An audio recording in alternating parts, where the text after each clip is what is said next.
마태복음 8장입니다. 어제까지 산상수훈을 다 했습니다. 자, 이제 교훈을 했으니 뭘 해야 됩니까? 교훈대로 움직여야죠.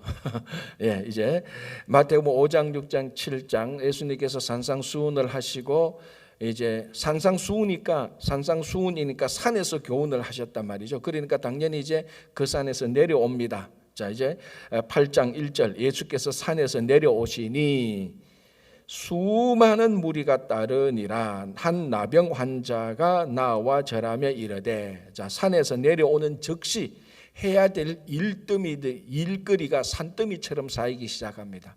표현이 참 재밌죠. 산에서 내려왔는데 일은 산더미처럼 쌓이기 시작하는 겁니다. 이제 어떻게 보면은 이 예수님께서 가르치시고 사역하시고 하는 이 패턴을 보면은 어쩌면 우리가 교회에서 우리가 함께 공동체 생활을 하고 있는 이런 일들은 마치 산에 있는 그런 모습들, 우리가 여기서 가르침을 받고 배우고 공동생활을 하고 이제 그럴 때 이 사역은 산 아래에서 다 이루어지는 겁니다. 여러분, 교회의 본질적인 사역은 교회 내부를 위한 사역이 절대로 아닙니다. 교회의 본질적인 사역은 교회 바깥 세상을 위한 사역입니다.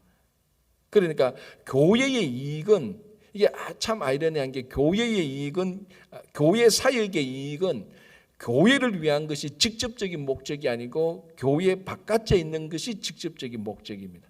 그러니까 그래서 교회는 산 위가 아니고 산 아래에 있어야 되는 것이 지극히 정상적입니다. 왜? 산 아래에 있어야 사역할 것들이 있기 때문에 그렇습니다. 그래서 예수님께서 산에서 내려오시니 수많은 무리가 따르는, 이 수많은 무리 한 사람 한 사람이 다 해야 될 사역들입니다. 사실은 사람 한 사람 한 사람. 자, 그 중에 이제 한 사람이 나옵니다. 2절에 한 나병 환자가 나와 절하며 이르되. 자, 우리 구약 성경하고 볼 때 이 당시에 가장 대표적인 질병의 상징이 나병입니다. 옛날에 이제 문둥병이라고 기록되었죠. 왜 이 질병의 상징이 나병인가 하면은, 나병은 저주를 받아서 걸린 병이라고 생각을 하고 있었습니다.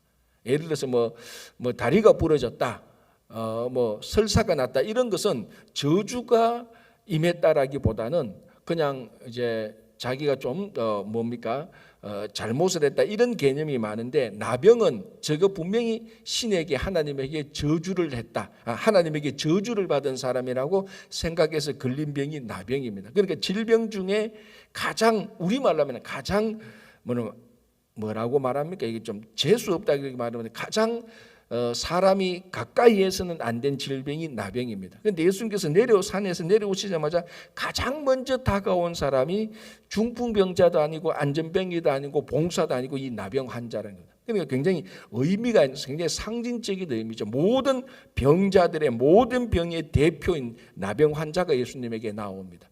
어떻게 이렇게 좀 상상을 하자면 이럴 수가 있겠죠. 예수님께서 산에서 내려오셨는데 병 고칠 수 있으면 한번 고쳐보시오.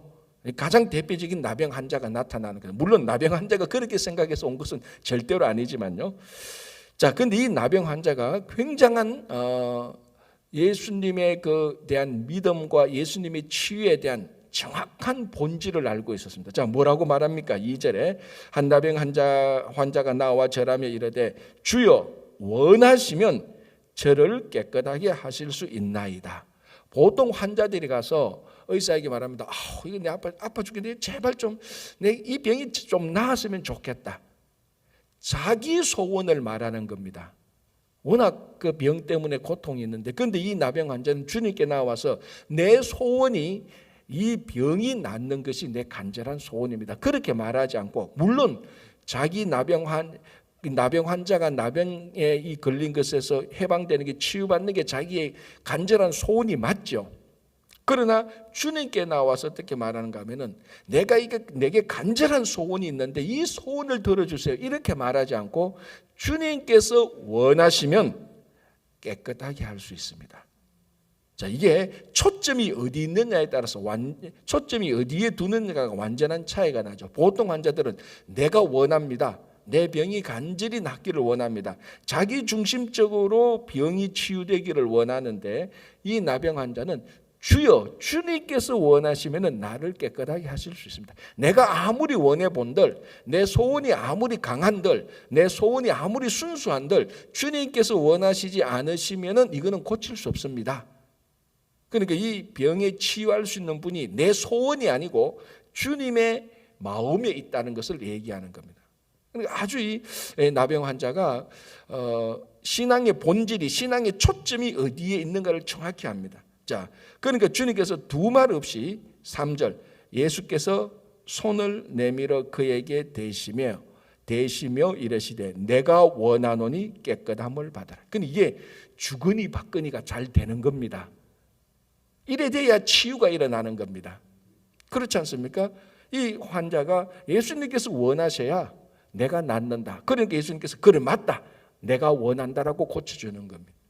그런데 이제 이렇게 되면 이제 절단이죠. 나는 간절히 원한다. 그런데 주님께서는 보시기에 너 아직 고칠 때가 안 됐다. 이러면 이제 이게 주거니 받거니가 절대로 안 되는 거예요. 그러니까 이게 주거니 받거니 주여 원하시면 하니까 주님께서 그래 내가 원한다. 그러니까 이거는 치유가 일어날 수밖에 없는 거죠. 자, 그런데 이제 여기서 중요한 거는 이 병을 고칠 수 있는 주권자가 예수님에게 있다는 것도 굉장히 중요하고 또 하나는 3절에 예수께서 손을 내밀어 그에게 대심해. 이거는 나병 환자는 원래 손 대면 됩니까 안 됩니까? 왜 안 되죠? 그렇죠. 부정한 자니까 율법에서 부정한 자와 접촉을 금지했습니다.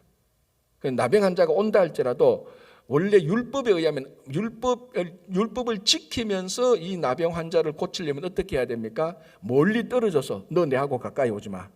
그리고 원래 이 나병 환자는 어떻게 해야 됩니까? 사람들이 있으면은 나는 자기는 그 나병 환자라고 자기를 선포해야 됩니다. 그리고 사람들이 자기한테 가까이 오지 못하도록 해야 되는 겁니다. 나는 나병 환자입니다. 이렇게 계속해서 얘기를 하고 그러니까 떠돌아다니면서 원래는 나병 환자는 진 밖에 우리 말하면 마을 밖에 거주지가 따로 있습니다. 나병 환자들끼리. 그러다가 어떻게 하다 보면 진 안으로 들어오다 보면은 들어오면서 계속해서 자기를 드러내야 됩니다. 나는 불결한 사람이요. 나는 나병 환자요. 비키시오. 아니 비키시오가 아니고 내하고 접촉을 하지 마시오. 그렇게 선포를 해야 되는 겁니다. 그래야 사람들이 이 나병 환자구나. 그래서 접촉을 안 하고 안 해야 이제 율법을 지키는데 그러니까 이 율법을 지키면서 이 환자를 고치려면은 멀리 떨어져서 예수님께서 내가 원한다. 너 깨끗함을 받아라. 말씀으로만 해도 됩니다. 예수님께서. 자, 오늘 23장 마태복음 8장 23장 예수님께서 갈릴리 바다에 가시다가 갈릴리 바다에서 폭풍이 일어난 건 예수님께서 어떻게 하십니까? 말씀으로 고치세요. 말씀 고치는 게 아니고 말씀으로 잠잠하게 하는 거예요. 이제 요 다음에 바로 5절부터는 백부장의 하인 고치는 건데 백부장의 하인은 얼굴도 안 보고 누군지도 모르고 그냥 말씀으로 고치는 거예요. 근데 바로 앞에 있는 나병 환자는 만지면 안 되는 사람을 의도적으로 만집니다. 이건 의도성이 분명히 있는 겁니다. 손을 내밀어 그에게 대심해. 이 뭡니까? 율법을 그래서 원래 율법에는 나병 환자를 터치 못하게 한 이유는 나병 환자를 터치하게 되면은 부정한 사람을 터치하게 되면 자기도 부정해지는 겁니다. 자, 그런데 예수님께서 나병 환자에게 터치하면서 예수님이 나병에 걸리거나 예수님께서 부정해지지 않습니다. 바로 율법이 정했던 그 규정을 어긴 게 아니고 그 율법을 완성하면서 이 병자를 고쳐주시는 겁니다.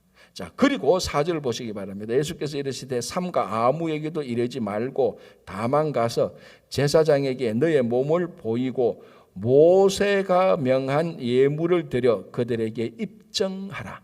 모세가 명한 예물, 즉 모세의 율법에 의하여서 정해진 예물을 드리라. 왜? 나병 환자가 다 회복되면은 이걸 나병 환자가 회복되는 것을 누가 컨펌합니까? 제사장이 컨펌을 합니다. 제사장이 보고 너 이 몸에 얼룩덜룩한 게 없어졌네? 쭉 살펴보고 너 이제 다 낫다라고 제사장이 선포를 합니다. 그러면은 거기에서 율법에 명한 대로 자기가 회복됐으니까 예물을 드리는 겁니다. 자, 여기 제사장도 있고 모세가 정했던 율법이 있습니다. 그러나 제사장이나 특별히 모세가 정한 율법, 즉 이걸 우리가 모세라고 본다면은 모세의 상징성이 있으니까, 율법의 상징성이 있으니까 모세나 율법이 고작 할 수 있는 거는 컨펌만 할 수 있지 병을 고치지는 못하는 겁니다. 예수님께서 병을 고치시지, 예수님께서 병 다 고쳐놓으면 율법이란 것은 고작 하는 것이 예수님께서 해놓은 것을 컨펌하는 것이지 율법이 병을 고치지는 못하는 겁니다. 오히려 예수님께서는 율법을 역행함으로 말미암아, 예수님께서 율법을 역행하셔도 율법에 의하여서 율법에 정한 규례대로 부정해지지도 않고 오히려 부정한 나병 환자를 고치시고, 그래서 모세가 정한 율법에 의하여서 네가 나았다는 것을 컨펌하라는 거고 얘기해 주고 있습니다. 치유자는 예수님이지 율법이 아니라는 겁니다. 율법은 고작해야 치유하신 것을 확인하는 것에 그치는 겁니다. 자, 왜 이 말을 제가 길게 하는가 하면은 예수님께서 이제 앞으로 계속해서 율법주의자들과 계속해서 부닥칩니다. 대표적인 율법주의자들, 바리새인과 사두개인들과 서기관들과 사내들인 공회원들, 수없이 많은 율법주의자들. 그러니까 마지막까지 십자가에서도 화해되지 않았던 인간들이 율법주의자들입니다. 참 웃기죠, 그죠? 얼마나 이 보면 그 당시 가장 죄악실했던 세리 창기들은요 오히려 예수님의 친구가 되었어요.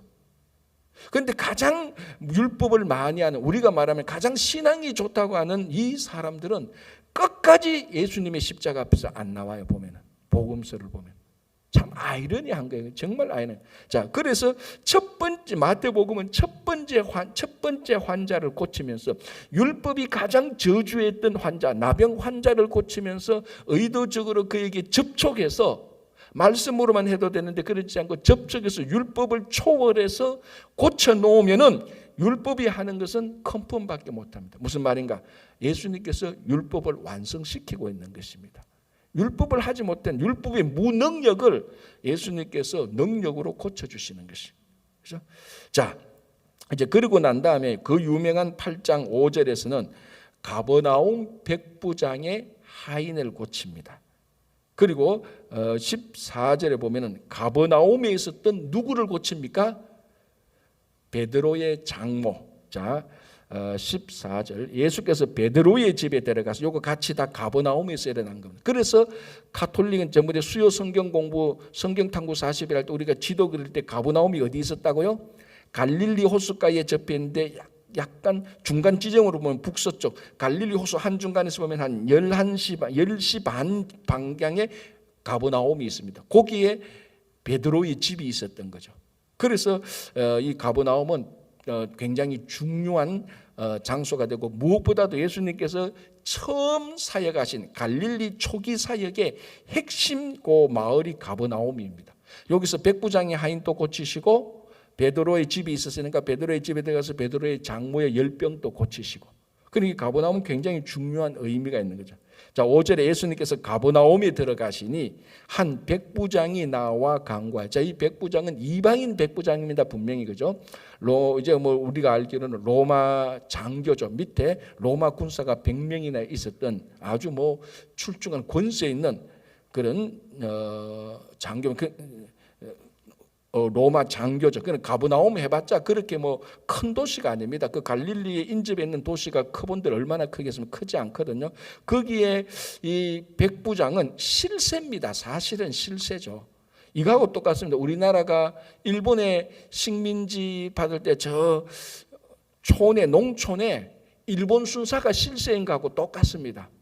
일본 순사 가면 어린애들은 그 앞에서 다 고기도 못 들 정도로 그 당시에 일본 순사는 진짜 호랑이처럼 행세를 했지 않습니까? 바로 그처럼 그런 실세가 바로 이 지금 가버나움에 있었던 백부장입니다. 자, 그런데 이 백부장이 나사렛 출신의 예수님에게 나와서, 우리말로 약간 좀 이거 약간 드라마틱하게 얘기를 하자면 이거 똑같습니다. 일제 식민시기 때 일본 순사가, 아니 순사보다 높죠. 그 백부장이니까 그러니까 일본이 파견한 그 농촌의 경찰서의 서장 정도 되겠죠.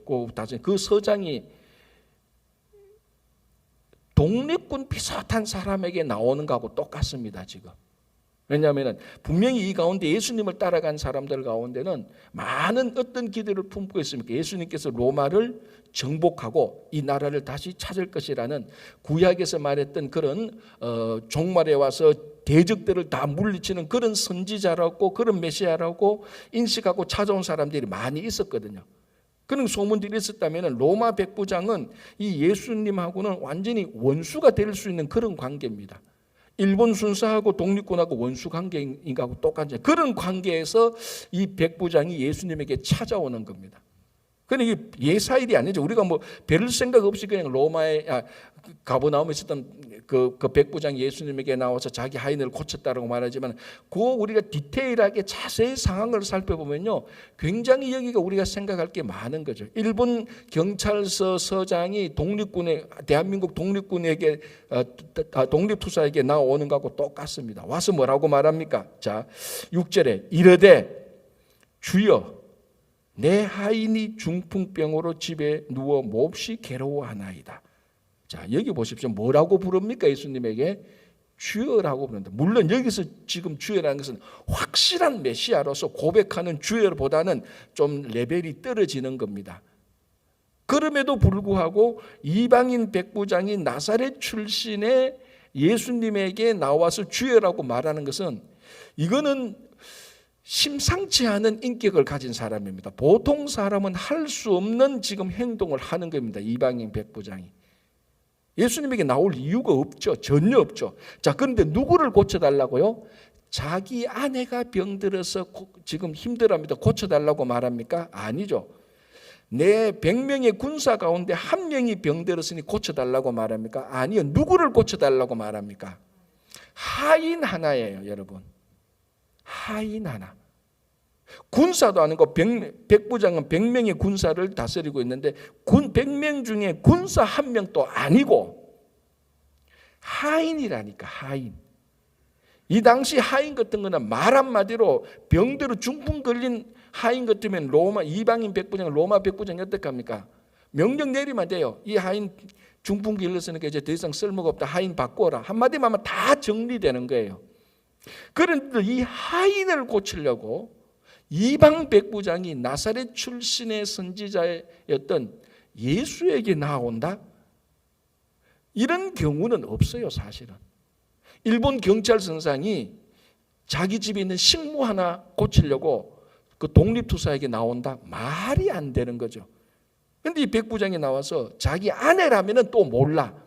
자기 가족이라면, 자기 친척이라면, 자기 친한 친구라면 그럴 수도 있겠죠. 너무나 답답한 김에 혹시 예수가 고쳐줄 수는 있을까? 한번 상담이라도 해보자라고 나올 수는 있죠. 그러나 군사도 아니고 하인이에요. 하인을 고치려고 이 백부장이 나온다? 이거는 보통 사람의 인격하고는 다릅니다. 자, 그리고 중풍병으로 누워 몹시 괴로워합니다.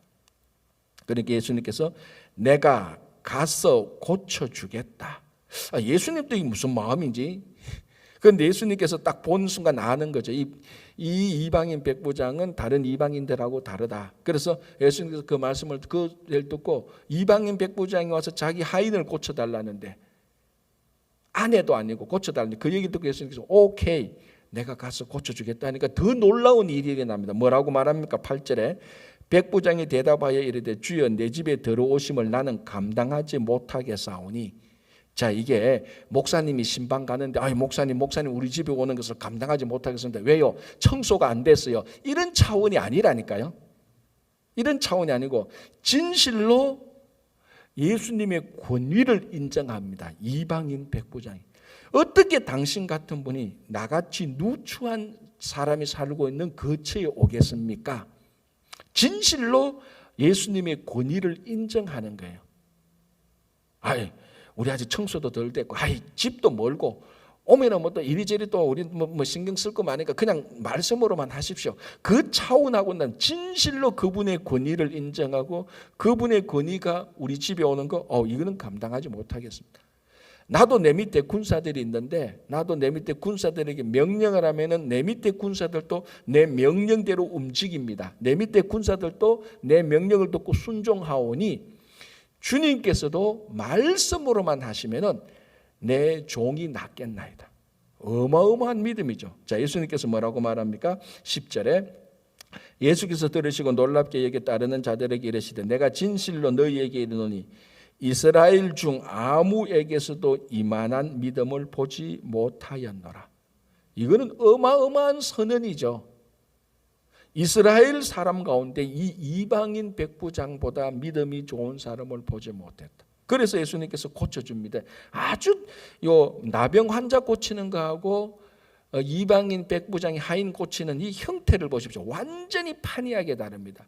나병 환자는 여기 예수님 앞에 바로 왔기 때문에 그들을 만져서 고쳤고, 이방인 백부장의 하인은 예수님은 그 사람이 누군지도 몰라요. 이름도 몰라, 얼굴도 몰라, 생김새도 몰라, 만난 적도 없어. 그런데 보지도 않고 만지지도 않고 누군지도 모르고 아무것도 모릅니다. 딱 하나, 이방인 백부장인데 중풍병 걸려서 괴로워한다는 것만 알아요. 이런 것은 원거리 치유라고 말합니다. 리모트 컨트롤. 이게 리모트 컨트롤이에요. 멀리 떨어져서 컨트롤 하는 거예요. 말씀으로 그냥 고쳐버리는 거예요. 얼굴도 아무것도 모르고. 자, 13절에 예수께서 백부장에게 이르시되 가라 너의 믿음대로 될지어다 하시니 그 즉시 하인이 나으니라. 그러니까 예수님은 얼굴도 안 보고 누군지도 모르고 모르면서도 고칠 수도 있고, 율법에 걸려서 율법이 만져서도 안 되는 사람을 만져서도 고치고, 이거는 예수님의 자유자재입니다. 마음대로 이렇게 고치는. 자, 여기서 이제는 무엇이 중요한가 하면 이 이방인의 믿음이 중요하다는 겁니다. 이스라엘의 믿음보다 더 뛰어난 이방인의 믿음. 이제 여기서부터 예수님의 사역의 방향이 보이죠. 초점이. 예수님께서 이방인을 배척하는 게 아니구나. 이방인을 품고 있는구나. 그리고 여기 나병 환자, 구약에서 저주받았다고 하는 이 사람, 가장 그 시대에서 소외받는 사람을 예수님께서 물리치는 게 아니구나. 그 사람에게는 오히려 가서 터치해서 애정을 표현하는 거죠. 터치해서 만지셔서 예수님께서 품는구나라고 하는 것을 알 수 있습니다. 그러니까 지금까지 유대인 율법이 만들어 놓은 경계선을 예수님께서는 하나하나 다 깨트리면서 완성하고 있습니다. 자, 이방인이었죠. 나병 환자였죠. 율법이 저주한 나병 환자였죠. 이방인이었죠. 전형적으로 율법에서는 가까이 해서는 안 되는, 전형적으로 율법의 경계선을 다 하나씩 안고 있는 사람들이에요. 그 사람들을 예수님께서 다 율법의 경계선을 허물어 버리고 만져서 고쳐주시고 리모트 컨트롤해서 얼굴도 모르지만 이방인을 고쳐주면서 하시는 말이, 이 이방인의 믿음이 이스라엘의 어떤 사람의 믿음보다 더 위대하다라고 말합니다. 자, 이제 세 번째, 베드로의 장모를 고쳐줍니다. 같은 나은 가버나움에 있어서 베드로의 집에 가니까 베드로의 장모가 열병에 걸리는 것을 고쳐주는데 아주 간단합니다. 14절 예수께서 베드로의 집에 들어가서 그의 장모가 열병으로 알아 누운 것을 보시고 그의 손을 만지시니 열병이 떠나가고 여인이 일어나서 예수께 수종들더라. 자, 요거는 예수님께서 고쳐주신 것도 초점이 있지만 고침을 받은 사람이 무엇을 하고 있는가도 보여줍니다. 이 사람이 회복을 받고 난 베드로의 장모가 가서 다시 세상에 나와서 쾌락하고 즐기고 그런 모습이 아니고 예수님에게 수종되는 하나님의 나라의 일에 동참하고 있는 그런 모습들을 보여주고 있는 거죠. 가끔 이제 치유받고 난 사람이 세상에 가서 여전히 전혀 변화되지 않고 헌신되지 않고 하나님 나라로 돌아오지 않고 치유받아서 그대로 계속해서 세상 속에 있는 그런 모습들을 보이는 사람들도 가끔 있습니다. 그러나 이 베드로의 장모는 치유받음과 동시에 변화된 모습을 보여주고 있습니다. 그러나 치유라는 것이 의사가 사람 몸을 고치는 차원을 뛰어넘어서 이 치유를 통하여서 사람 자체가 변화가 되는 겁니다. 이게 중요한 거죠. 병 걸렸다가 병 치유하는 것도 중요하지만 그 병 치유와 함께 삶 자체의 가치와 목적이 바뀌게 되는 겁니다. 예수님의 하나님 나라.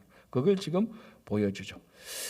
자, 이제 그러니까 막 사람들이 모여드는 겁니다. 소문이 나니까 귀신 들린 사람 오고 온갖 각종 병든 사람이 오는데 이 모든 사람들을 고치는 것에 대한 결론으로서 17절, 이는 선지자 이사야를 통하여 하신 말씀에 우리의 연약한 것을 친히 담당하시고 병을 짊어지셨도다 함을 이루려 하심이더라.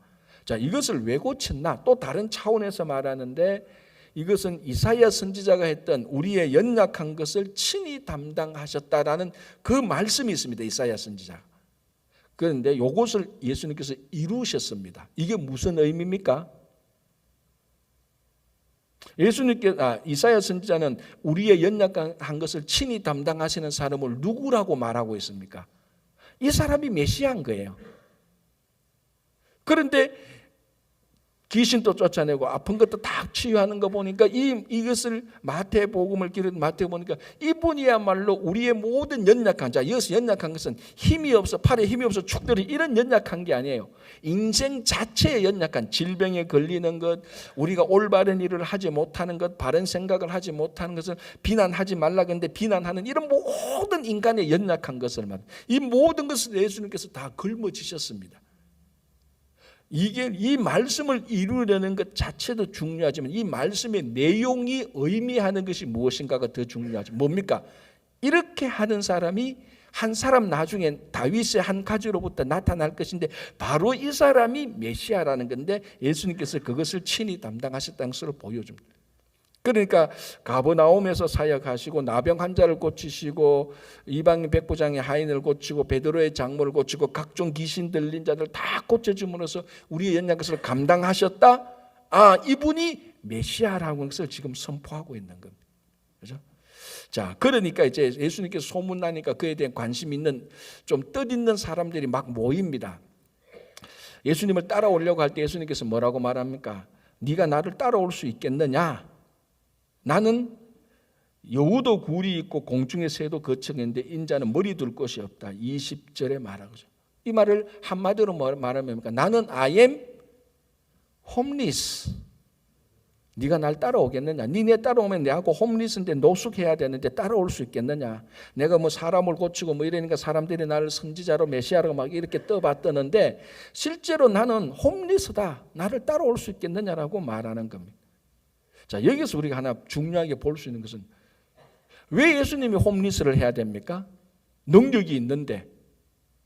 아니, 모든 병자 귀신 다 쫓아내는 사람인데 예수님은 홈리스야.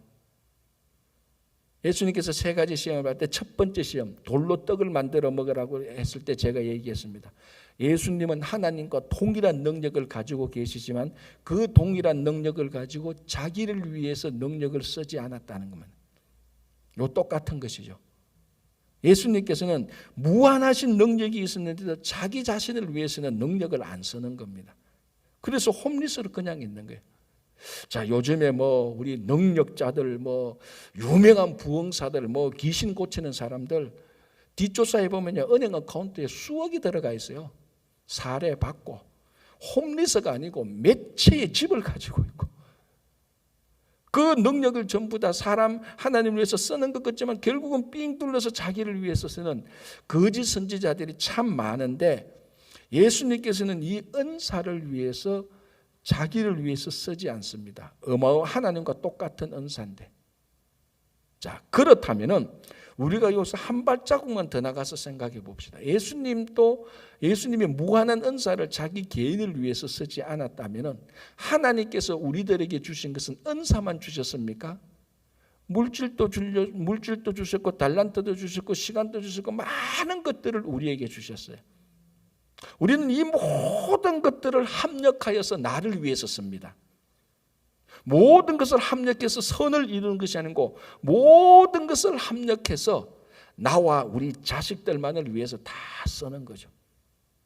얼마나 우리가 하나님으로부터 받은 것을 잘못 쓰고 있는가를 예수님을 보면 판이하게 알 수 있습니다.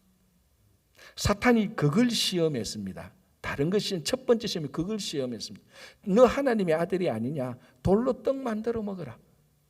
돌로 떡 만들어 먹어야 될 상황 아닙니까? 사실 40일 금식 중간 때는 금식도 마쳤는데, 그러나 그 무한한 능력을 가지고 자기를 위해서 안 쓰는 겁니다. 그래서 오늘 또 보니까 예수님께서 여전히 홈리스로 있는 겁니다. 그래서 우리에게 주신 이 은사를 우리가 무엇을 위해서, 누구를 위해서 써야 되는가라는 것을 우리가 다시 한번 생각하면, 그러니까 여기서 은사니까 나는 받은 은사가 별로 없으니라고 말하는데, 은사뿐만 아니고 달란트, 능력뿐만 아니고 하나님께서 우리에게 주신 모든 것들, 건강이며 생명이며 물질이며 명예며 권력이며 어떤 지위며, 이 모든 것들이 여기에 다 포함되는 겁니다. 그렇다고 지금 나가서 홈리스로 살아라는 말이 절대로 아닙니다. 그리고 밖에 있는 홈리스 사람들이 전부 다 능력을 다른 사람을 위해서 썼던 홈리스들이 아닙니다. 예수님께서 그렇게 하셨고, 그렇게 우리를 볼 때 우리가 과연 무엇을 위해서 써야 되는, 누구를 위해서 어떤 목적으로 우리에게 주신 것을 써야 되는가라는 것을 다시 한 번 더 생각해 볼 수 있는 겁니다. 오늘은 여기까지만 보겠습니다. 내일 우리 8장 23절부터 좀 더 그 중요한 것을 보도록 하고요. 그래서 예수님께서 이 땅에 오신 메시아다, 우리의 연약한 것을 담당하셨다. 그래서 우리의 모든 연약한 것을 주님께 맡기고 주님을 따라가는 여러분 되시기를 간절히 바랍니다. 기도하겠습니다. 주님 감사합니다. 오늘도 하루를 시작합니다. 주님께서 산에서 내려오시사 수없이 많은 사람들을 만나시고 그들을 고쳐주시고 사역하심을 보게 됩니다. 주님, 우리 친구교회가 주님께서 하신 사역을 계속 이어받아서 그 사역을 잘 감당케 하는 교회와 성도들이 되게 하여 주시옵소서. 이번 돌아오는 주일 추수감사주일을 맞이하여서 코로나 팬데믹으로 혼란하고 방황하는 많은 우리 주변의 친구들, 형제자매들, 친지들, 가족들, 지인들 함께 초청하여서 하나님께 예배드리게 하여 주시옵소서. 주님, 오늘 또 육신의 연약함 속에 있는 김영란 장로님, 이창근 집사님 꼭 치유하여 주시고, 예수님께서 나병 환자와 중풍 환자와 베드로 장모를 고쳐주신 것처럼 주님께서 꼭 회복시켜 주시고, 특별히 우리 또 자녀들, 가정, 오늘 또 이 아침부터 수고하는 일터로 나가는 모든 아버지 발길들 위해, 손길들 위해 능력 위에 능력을 더하여 주시옵소서. 오늘 또 우리가 하나님께 올려드리는 모든 기도를 응답해 주실 것을 믿으며 예수님 이름으로 기도합니다. 아멘.